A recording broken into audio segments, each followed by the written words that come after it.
Hello students, myself Nazeeba Ibrahim and welcome back to my channel e-learning accounts and maths। Students आज हम question number 57 करेंगे। तो देखिए question में क्या लिखा हुआ है, पी क्यू एंड आर तीन पार्टनर्स हैं, इन तीनों का ओल्ड रेशियो गिवन है 3:2:1। आर रिटायर हो, बैलेंस शीट दिया हुआ है। आगे लिखा हुआ है goodwill is agreed at 30,000, firm's goodwill given है 30,000, sufficient money is to be introduced so that R is paid off. Retired partner को कंपनी जो भी उसका बैलेंस अमाउंट आता है पे करती है ना, तो यहाँ लिखा हुआ है कंपनी सफिशिएंट मनी इंट्रोड्यूस करेगी सो दैट आर को पेमेंट किया जाए। Okay, and leave 4,000 in cash at bank. इसका क्या मतलब है, ध्यान से देखिएगा, न्यू पॉइंट है आपके लिए एंड इजी भी है, तो ध्यान से देखिएगा स्टूडेंट्स। बैलेंस शीट में आपके बैंक अकाउंट में कितना अमाउंट शो कर रहा है, 10,000 ना, बट आपके क्वेश्चन में लिखा हुआ है कि 10,000 की जगह सिर्फ 4,000 ही रखा जाएगा, बाकी का 6,000 कहाँ जाएगा। तो जब मैं आपको सॉल्यूशन करवाऊंगी तब आपको एक्सप्लेन करूंगी कि बाकी का 6,000 कहाँ जाएगा। अभी आप सिंपल लैंग्वेज में इतना समझो कि कंपनी ने कहा है कि आर को पेमेंट करना है एंड उसके पेमेंट के बाद बैंक में सिर्फ 4,000 ही रखा जाएगा 10,000 की जगह पे। ओके, मतलब 6,000 कंपनी निकाल लेगी, तो वो अमाउंट निकाल के कंपनी उसका क्या करेगी मैं आपको आगे एक्सप्लेन करूंगी। P and Q are to provide such sum as will make their capitals proportionate to their share of profit. P and Q के न्यू रेशियो से हम उनका न्यू कैपिटल कैलकुलेट करेंगे एंड उनका कैपिटल बैलेंस अगर कम हुआ, ओल्ड कैपिटल कम हुआ, तो वो और अमाउंट लेके आएंगे, उसी अमाउंट से आर को पेमेंट किया जाएगा। ओके, चलिए स्टार्ट करते हैं सॉल्यूशन। इसमें आपको रिवैल्यूएशन अकाउंट नहीं बनाना है क्योंकि रिवैल्यूएशन अकाउंट से रिलेटेड कोई भी इंफॉर्मेशन गिवन नहीं है। हम डायरेक्ट पार्टनर्स कैपिटल अकाउंट से शुरू करेंगे। पार्टनर्स कैपिटल अकाउंट में सबसे पहले हम बैलेंस लिखेंगे, बाई बैलेंस बीडी। पी का कितना दिया हुआ है 40,000, क्यू का है 20,000 एंड आर का है 18,000। ये हो गया। इसके बाद आपकी बैलेंस शीट में गुडविल भी दिया हुआ है,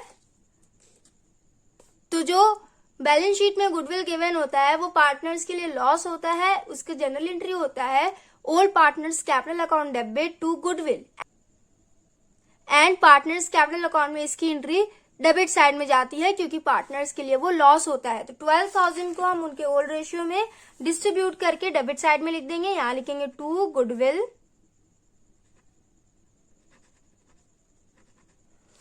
12,000 को 3:2:1 में डिवाइड करके आप लोग लिख लीजिए। पी का हो जाएगा 6,000, क्यू का हो जाएगा 4,000 एंड आर का हो जाएगा 2,000। हो गया। उसके बाद देखिए स्टूडेंट्स, इस गुडविल की एंट्री कर लेंगे। तो फर्म्स गुडविल दिया हुआ है 30,000। सबसे पहले हम रिटायर्ड पार्टनर का शेयर ऑफ गुडविल कैलकुलेट करेंगे।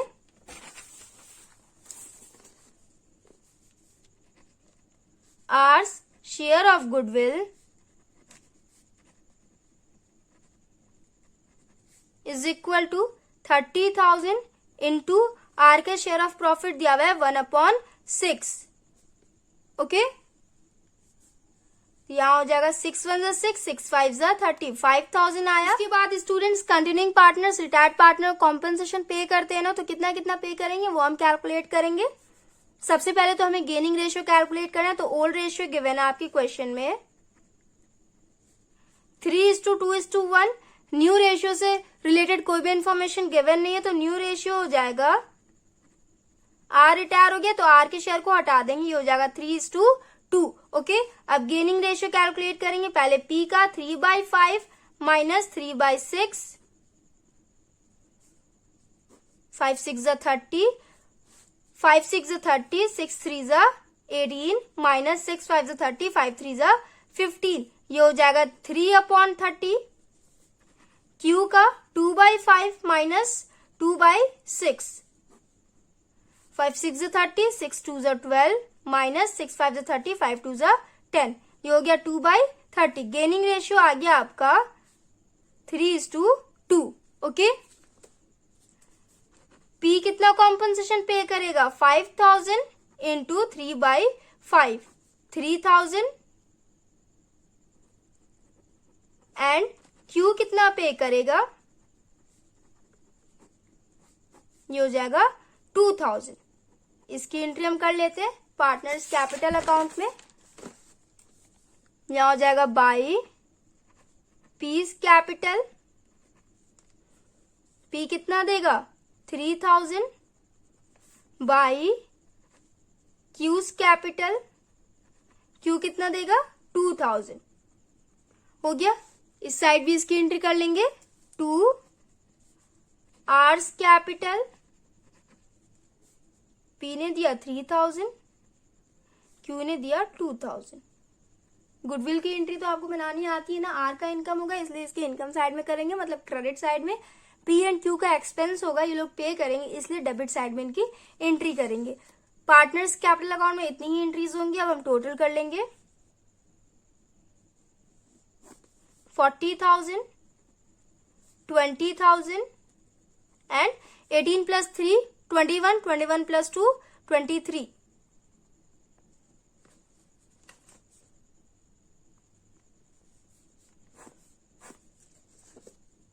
$40,000 माइनस 9,000 ये हो जाएगा 31,000। 20,000 माइनस 6,000 ये हो जाएगा 14,000। टू बैलेंस CD, स्टूडेंट जो रिटायर्ड पार्टनर होता है उसका बैलेंस हम लोन अकाउंट में ट्रांसफर करते हैं ना, बट यहाँ पे क्वेश्चन में ऐसा कोई इन्फॉर्मेशन गिवन नहीं है, तो पहले हम बैलेंस CD में लिखेंगे, उसके बाद हम पेमेंट करेंगे। देखिए कैसे करेंगे। पहले तो हम यहाँ पे 23,000 माइनस 2,000 21,000 हो जाएगा, तो यहाँ लिख देंगे 21,000। टोटल कर लीजिए 40,000, 20,000 एंड 23,000। अब हम टोटल कैपिटल कैलकुलेट करेंगे, उसके बाद पी एंड क्यू का न्यू कैपिटल भी कैलकुलेट करना है हमें। By balance BD 31,000, 14,000 and 21,000। यहां तक का आपको समझ में आया स्टूडेंट्स। अब देखिए हम न्यू कैपिटल कैलकुलेट करेंगे।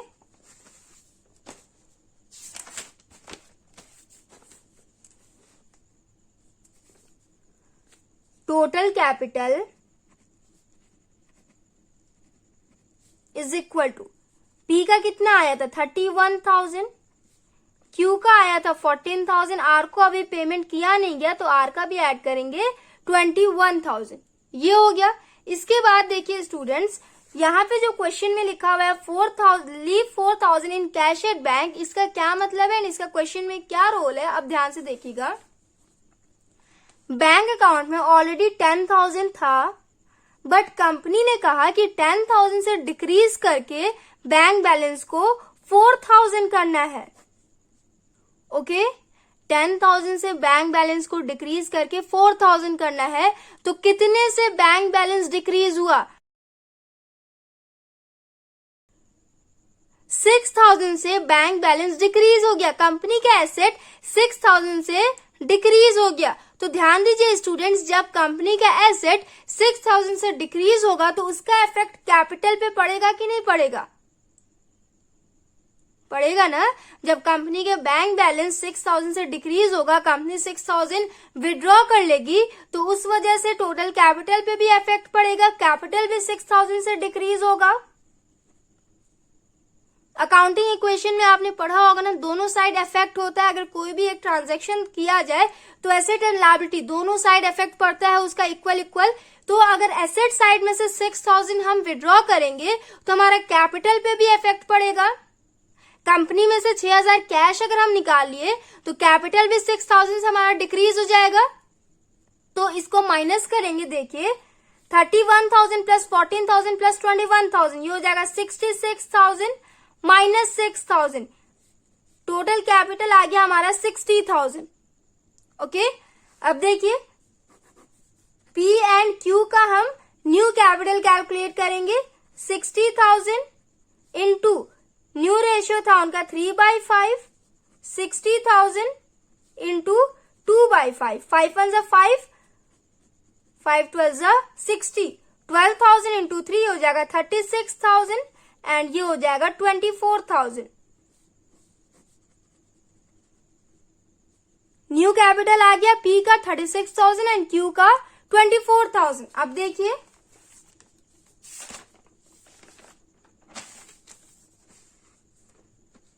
यहां लिखेंगे टू बैलेंस CD 36,000 24,000। अभी तक आर का पेमेंट किया नहीं गया है, आर का पेमेंट अभी करना है।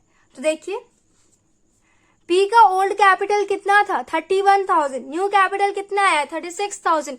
पी अपने कैपिटल में 5,000 और लेके आएगा और ऐड करेगा, उससे अपने कैपिटल को 31,000 से बढ़ा के 36,000 करना है ना। तो कितने का डिफरेंस आ रहा है 5,000 का, इस साइड कम बैलेंस है तो यहाँ हो जाएगा 5,000।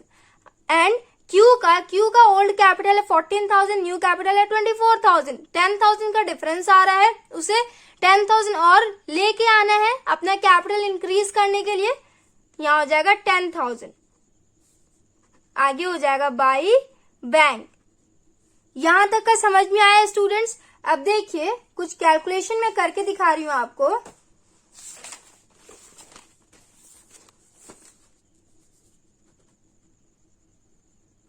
अमाउंट पेड टू आर को पेमेंट कंपनी कैसे करेगी। सबसे पहले तो ये कंटिन्यूइंग पार्टनर जो भी कैश बैलेंस लेके आया है उससे पे करेगी। तो पी कितना लेके आया है 5,000 प्लस क्यू कितना लेके आया है 10,000, ये आया ना। इन दोनों को मिला के सिर्फ 15,000 हो रहा है, बट आर को कितना पे करना है, आर को टोटल 21,000 पे करना है। आर का बैलेंस अमाउंट 21,000 आया था।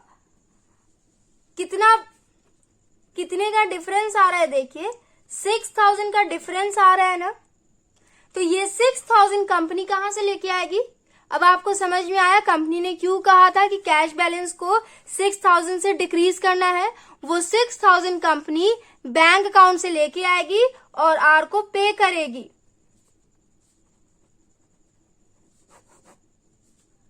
समझ में आया स्टूडेंट्स, कंपनी आर को पे करेगी, फर्म में से 6,000, तो टोटल कैपिटल तो डिक्रीज होगा ही होगा। यहाँ पे देखिए क्यों ऐसा लिखा हुआ है, 6,000 कंपनी को फर्म में से क्यों निकालना पड़ा, क्योंकि पी एंड क्यू का मिला के सिर्फ 15,000 ही आ रहा था, बट आर को टोटल 21,000 का पेमेंट करना था। 6,000 का डिफरेंस आ रहा था, तो वो अमाउंट कंपनी ने फर्म से ले लिया। समझ में आया, दोनों को मिला के 21,000 होगा। अब हम आर को पेमेंट करते हैं।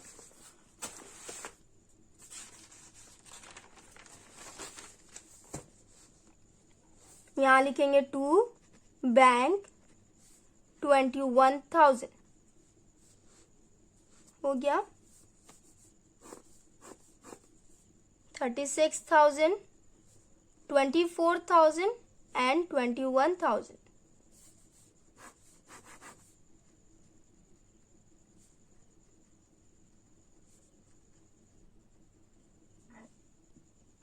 पार्टनर्स कैपिटल अकाउंट हमने बना लिया स्टूडेंट्स। आई होप आप लोग को समझ में आया हो। अब हम बैलेंस शीट बनाएंगे। तो सबसे पहले कैश बैलेंस लिखेंगे। बैलेंस शीट में आपके बैंक लिखा है तो आप भी बैंक लिख लीजिए। क्वेश्चन में आपके लिखा हुआ है ना कि बैंक में सिर्फ 4,000 ही रखना है, तो यहाँ लिखेंगे 4,000। एक बार फिर से क्वेश्चन समझ लीजिए स्टूडेंट्स। यहाँ पे क्या लिखा हुआ था, sufficient money is to be introduced so that R is paid off and leave 4,000 in cash at bank. Sufficient money is to be introduced, इसका क्या मतलब है, वो अमाउंट कंपनी ने कहां से लेके आया, कैसा अमाउंट इंट्रोड्यूस हुआ। P एंड Q 5,000 और 10,000 जो लेके आ रहे हैं ना, इसी का पॉइंट यही लिखा हुआ है क्वेश्चन में। P 5,000 लेके आया, Q 10,000 लेके आया है। Sufficient money is to be introduced so that R is paid off. तो ये दोनों जो भी अमाउंट लेके आया उसी से R का पेमेंट हुआ है। बाकी का और बचा था जो, वो कैश में से हुआ। एंड लीव 4,000, एंड मतलब इन दोनों का मिला के तो सिर्फ 15,000 हो रहा था, तो और 6,000 कंपनी ने बैंक से लिया। And leave 4,000 in cash at bank. Total 10,000 में से 4,000 बचा दिया जाएगा, बाकी का 6,000 आर को दे दिया जाएगा। इसका मतलब यही है। आई होप अब आप लोग को अच्छे से समझ में आया होगा। तो देखिए बैलेंस शीट बना लेंगे। बैंक में लिखा हुआ था 4000, उसके बाद अदर एसेट में दिया हुआ था 70,000, तो यहां लिखेंगे अदर एसेट्स 70,000। उसके बाद देखिए स्टूडेंट्स, और सारे क्वेश्चंस में कंटिन्यूइंग पार्टनर्स जो भी कैश लेके आते थे उसे हम एसेट साइड में लिखते थे ना, कैश में लेके आते तो कैश में ऐड करते थे और करंट अकाउंट से एडजस्ट किया जाता था, तो हम यहाँ पे करंट अकाउंट लिखते थे। बट यहाँ पे पी एंड क्यू जो भी लेके आया उससे आर को पेमेंट कर दिया गया है। तो अगर वो लेके आए थे तो फिर दोबारा से कंपनी से बाहर चला गया, आर को पे कर दिया गया, तो एसेट साइड इंक्रीज हुआ नहीं, तो यहाँ पे उसकी एंट्री नहीं होगी। 4,000 होगा बैंक का एंड 70,000 हो जाएगा एसेट का। इसके आगे कोई भी एंट्री नहीं होगी, ओके, क्योंकि पी एंड क्यू जो लेके आए थे वो पे कर दिया गया आर को। अब लायबिलिटी साइड में देखिए, तो लायबिलिटी साइड में यहाँ पे गुडविल की एंट्री तो होगी नहीं, पार्टनर्स के बीच डिस्ट्रीब्यूट कर दिया गया। क्रेडिटर्स में लिखा हुआ है 14,000, यहां लिखेंगे क्रेडिटर्स 14,000। उसके बाद कैपिटल बैलेंस लिखेंगे पी एंड क्यू। पी का आया था 36,000, क्यू का था 24,000, टोटल मिला के हो जाएगा 60,000, हो गया। उसके बाद रिटायर्ड पार्टनर का जो भी बैलेंस आता था उसे भी हम बैलेंस शीट में ट्रांसफर करते थे ना, बट कब, जब उसे लोन अकाउंट में ट्रांसफर किया जाता था तब कंपनी की लायबिलिटी बनती थी कि कंपनी को ये पे करना है। बट इस टाइम कंपनी ने इस क्वेश्चन में पे कर दिया है, यहाँ लिखा हुआ है टू बैंक अकाउंट, कंपनी ने उसका पेमेंट कर दिया है। अब कंपनी को पे नहीं करना है तो कंपनी के ऊपर कोई भी लायबिलिटी नहीं है कि कंपनी को आर को पे करना है, ओके। तो लायबिलिटी साइड में भी बस ये दोनों एंट्रीज होंगी। टोटल कर लेंगे 74,000 एंड 74,000, 70 प्लस 4 हो जाएगा 74,000। बैलेंस शीट हमने कंप्लीट कर लिया स्टूडेंट्स। अब हमें जर्नल एंट्री बनाना है, तो जर्नल एंट्री देख लीजिए। सबसे पहले जो बैलेंस शीट में गुडविल ऑलरेडी अपियर था उसकी एंट्री कर लेते हैं। P's capital account debit, Q's capital account debit, R's capital account debit. ये हो गया। क्रेडिट में आ जाएगा टू गुडविल। पी का कितना आया था 6,000, क्यू का आया था 4,000 एंड आर का था 2,000, टोटल गुडविल था 12,000। नरेशन हो जाएगा goodwill already appear in the balance sheet.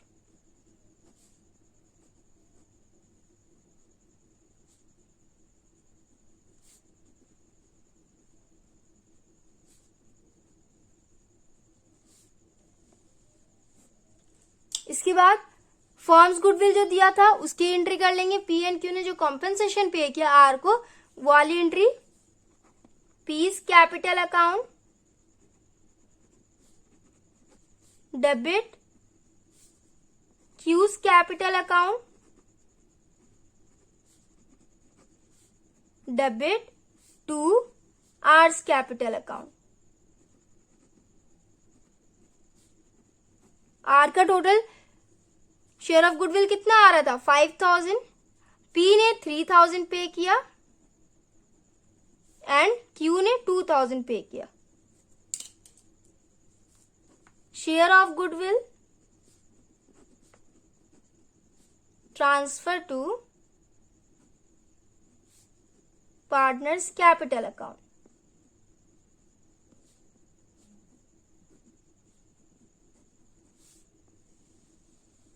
ये हो गया। इसके बाद पी एंड क्यू जो और कैश लेके आए थे उसकी एंट्री कर लेंगे। Bank account debit to P's capital to Q's capital account. P कितना लेके आया था 5,000, क्यू लेके आया था 10,000, टोटल हो जाएगा 15,000। Deficit capital brought in by P and Q। R को पेमेंट किया गया, उसकी भी एंट्री कर लेते हैं। R's capital account debit to bank, कितना हो जाएगा 21,000 एंड 21,000। आर को पेमेंट किया जाएगा, आर अब फॉर्म से उतना अमाउंट लेके चला जाएगा, तो आर की इसीलिए आर की एंट्री हम डेबिट में करेंगे। Okay, R's capital account debit to bank 21,000 and 21,000। Narration हो जाएगा इसका payment made to R. Journal entry भी बना लिया स्टूडेंट्स हमने, पार्टनर्स कैपिटल अकाउंट भी बना लिया एंड बैलेंस शीट भी हमने बना लिया। सो स्टूडेंट्स, क्वेश्चन नंबर 57 समझ में आया तो like share and comment and do subscribe my channel. Okay, thank you so much for watching.